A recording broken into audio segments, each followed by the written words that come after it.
and it was half built, and everyone was there, and the thing, it was bigger than the LHC, and it was closed down. So you waste a lot of money. Is that a huge disappointment for the scientific community? Like, were people very hopeful that this was going to go live? Yeah, it was being built. Yeah. So it dug half the tunnel. What would it be able to do that the LHC couldn't do? It was a higher energy accelerator than the LHC. So it would have discovered the Higgs particle first had it been running. But the half-built part, is it useless now? Or can they sort of recharge it up again? No, I think they filled it in. in? I think so. Oh. I mean, it was just half a tunnel, So that's the thing. You can do these wonderful things for not a lot of money if you just do it over many years and have stable funding and just commit to doing it. The filling it in part is like...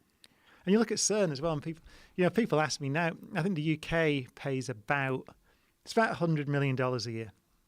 That's what the UK pays in. And it's about the same for Germany, same for France, and so on.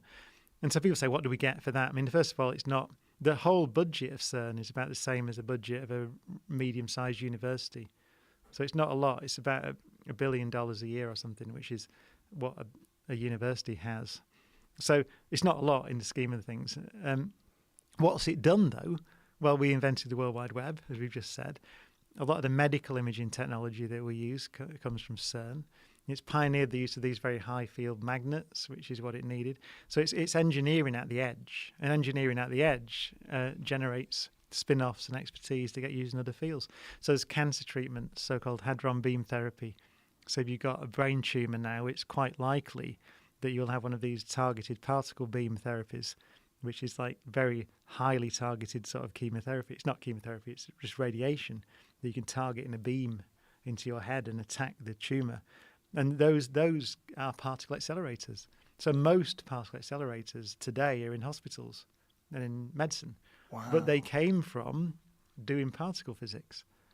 So the spin-offs of these big experiments at the edge of our capability are always immense, which is why they're worth funding at these very low levels.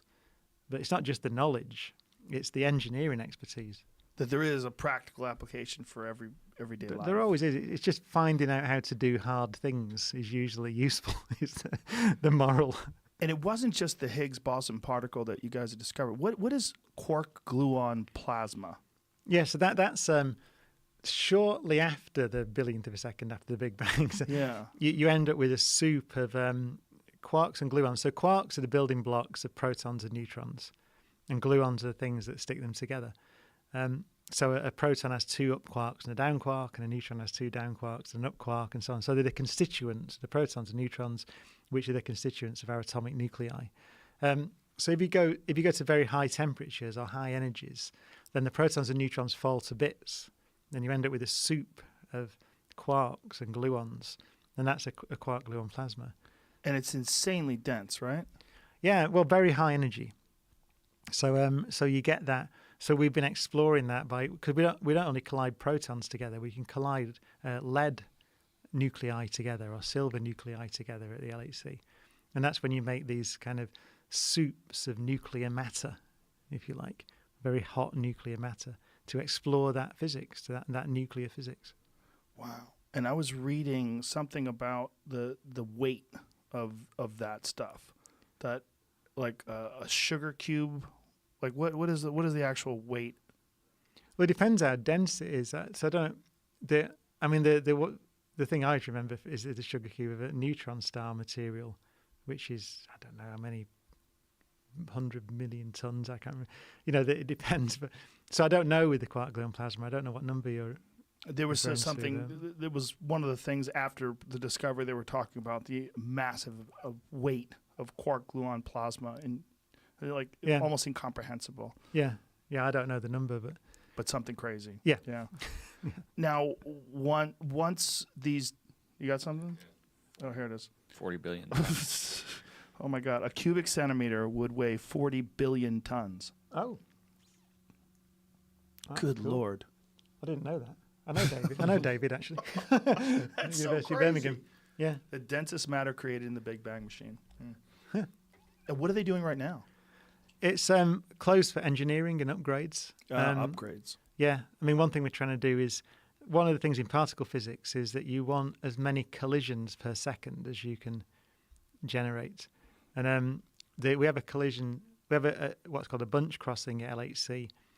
We can vary it, but it's something like 25 nanoseconds, depending on what. So it's really, we get a lot of collisions per second. And the more collisions per second you can get, the more chance you have of making interesting things like Higgs particles or whatever else may be out there waiting to be discovered. I mean, it's possible there are other particles out there that we haven't yet discovered that could be within the reach of the LHC. And if this one that was in Texas had gotten built and it was more powerful than the LHC, you'd have even more opportunity to do something like that. Yeah. Now, when these things are created by these collisions, how long do they last? Oh, fractions of a second. So the general rule in physics, in particle physics, is that the more massive it is and the more things it can decay into, the faster it'll do that. So basically, the heavy things decay into light things. And so the stable particles are things like electrons and some of the quarks. The up quarks and down quarks are stable things. But so everything tends to decay very fast. So we're talking billionths of a second, fractions of. And how are they less than that? How are they registering its existence? Like, what is being used to measure it?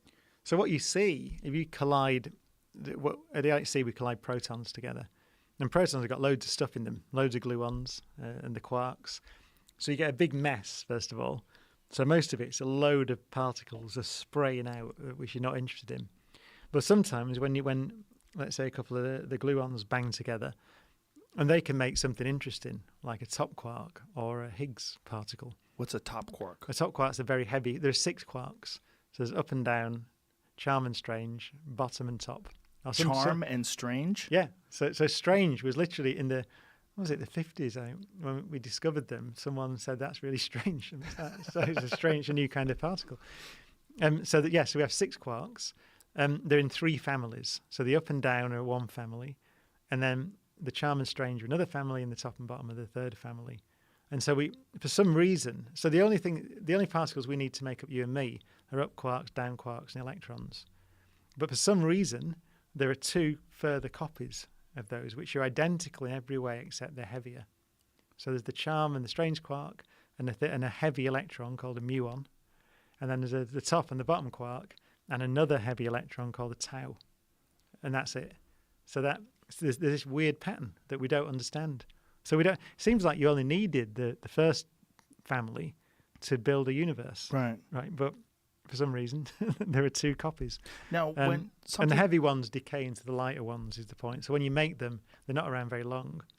And just to answer your question, what happens is that when they decay, they throw their decay products out into our detector. So we take a photograph of the cascade of particles that comes from these heavier particles decaying, and the trick is to patch